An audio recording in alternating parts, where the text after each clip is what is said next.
Amazon private label is about building products to sell on Amazon and in turn creating a product line that will eventually form a brand. Amazon private labelers use tools like Helium 10 and Jungle Scout to search for product types or bundled product opportunities that are underrepresented on Amazon. When they find a good product they think that could sell well, they'll usually reach out to a manufacturer who can build the product.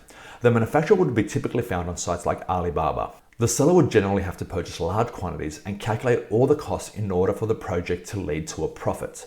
When the seller and manufacturer agree on a price, the seller will likely add their personal brand or logo to the product, send it into Amazon, and then try to sell it. As this will be a brand new product, it will be practically unknown on Amazon, so the seller will have to use keyword tactics and PPC to promote the product, again using tools like Jungle Scout and Helium 10. Private label products typically have the highest profit margins out of all the Amazon selling models, but the high PPC costs and competition can dampen that.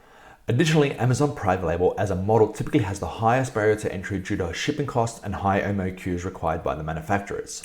In general, a private label brand that does well can be incredibly profitable on Amazon, and they can also diversify by selling on their own website, a Shopify store, or even other third-party platforms like eBay.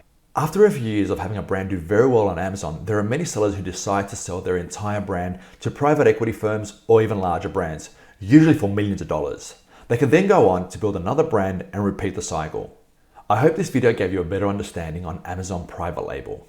In the next video, we'll be talking about retail arbitrage. If you have any questions, leave them in the comments below. Like and subscribe and hit the notification bell so you can stay up to date with the videos we release. I'll see you in the next video, guys.